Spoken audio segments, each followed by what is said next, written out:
This is a simple yet delicious comfort food that Memam, my grandma, has been making for me ever since I was little. It's called Khodesh Pilaf, and while I don't speak Farsi, I think Khodesh roughly translates to curry, and Pilaf definitely translates to rice. Traditionally, this is a Persian dish, but we have a bit of an Armenian spin on how we make it in our family. To make this dish, you'll just need some basic ingredients like a few large carrots, some potatoes, ground meat of your choice, an onion, frozen peas, a lot of butter, basmati rice, and a large pot. Oh, and also about a carton of chicken stock and a little bit of flour.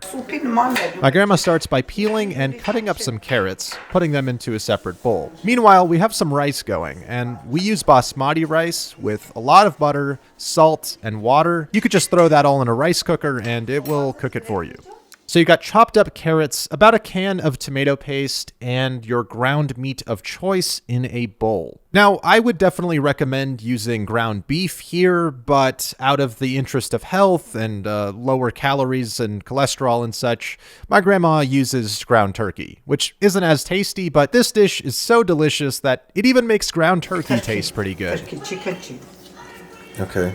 You're also going to want to chop up some potatoes. We only had 2 at the time, but normally you're going to probably want maybe 4 or even 5.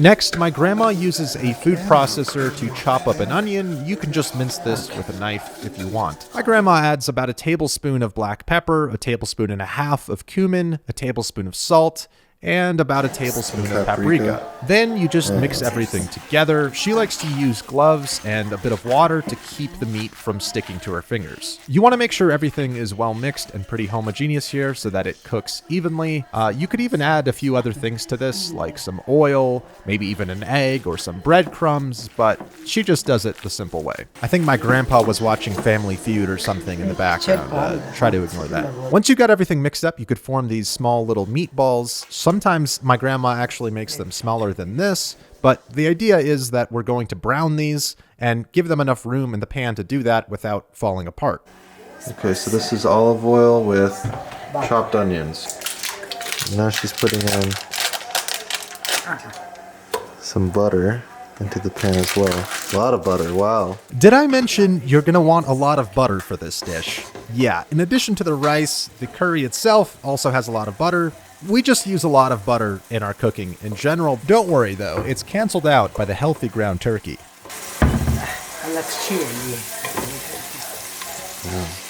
Every time I smell onions frying in oil, I know my grandma's going to make something amazing. This is your obligatory frying onions ASMR.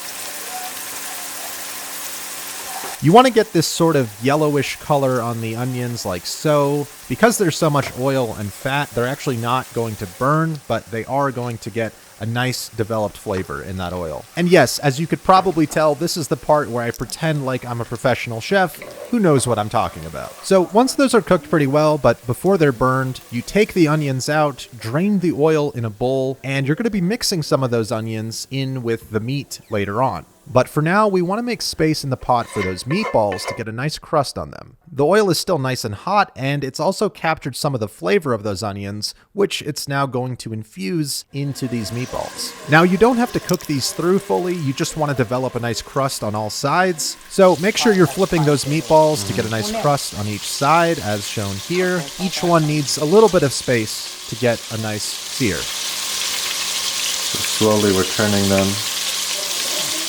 Now we're putting a little bit of flour, about a tablespoon of flour. The flour is going to serve as sort of the base for the curry, making a roux-like mixture with the oil. And with the flavors of the meat and the onions, we're going to slowly develop it into a delicious curry. After cooking that for a few minutes, you're going to want to pour in the rest of the oil and the onions back in, as well as that tomato paste from earlier. Now, in order to build this curry, we're going to need to add some chicken stock. So my grandma adds 3 cups to the pot. She doesn't really vigorously mix it here, although I think if you wanted to, you could. And she sees that it could use another cup of chicken stock, so she pours the 4th cup. Maybe just eyeball it based on the quantity you're using here.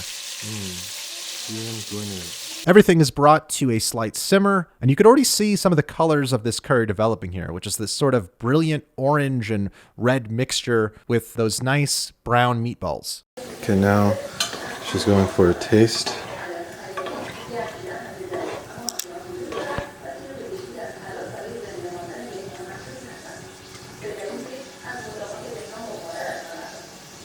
Needs make salt. Salt and choose. Let's make sure. Needs a little bit of salt. And yep, it needs a little bit of salt, but that's why we're doing tasting before it's completely done. I can't really handle spice very well, so my grandma doesn't put very much, but if you prefer spicy curries, this would be the time to add some red chili flakes or some cayenne pepper. Put the carrot in. No, this. My impatience is showing here as I suggest to throw in the carrots a little bit early, but I don't think it makes that much of a difference. You do want them cooked. You don't want them mushy, but you want them cooked through fully. The peas cook quickly, so we're going to put those in last, and we didn't have too many potatoes, so those aren't going to take very long either. So the whole carton. Okay, a whole carton of chicken stock.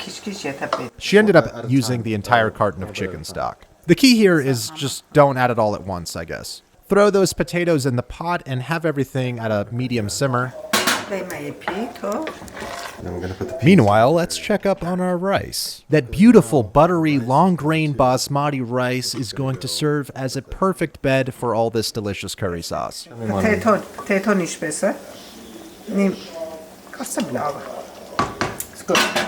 After about 20 minutes, everything in there should be cooked. At this point, you can go ahead and add your green peas, which don't need much time at all.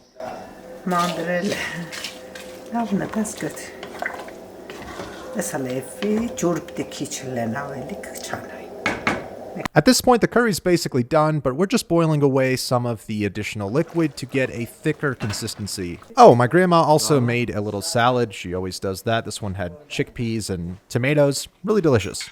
And after just a few more minutes of cooking with the peas in there, the curry should be ready. And as you'll see on the rice, we typically let it cook a little bit longer in the rice cooker to develop this sort of crusty exterior that we call choruk. This will only work with basmati and when you have a lot of butter and water in it, otherwise it'll probably burn. But with enough butter, it forms this salty, crunchy, fatty bite of rice. It's really quite delicious, and it adds a great textural contrast to the soft, pillowy basmati. Serve the rice next to the curry, and there you have it. Khodesh Pilaf. Huh? Good enough from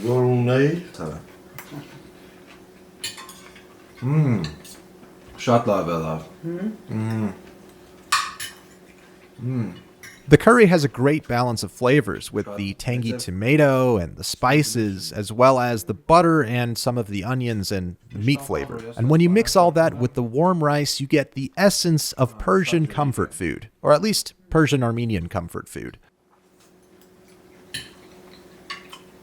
Now, I don't typically make cooking videos on this channel, but I wanted to make this one to document my grandma's recipes. These have been in our family for generations, and maybe one day I can pass them down like this. That being said, please let me know what you thought about this video, and if you'd like to see more recipes, and maybe even more cooking videos from me in general. Thank you guys for watching, and stay tuned for more content. Es haben sehr, sehr gut.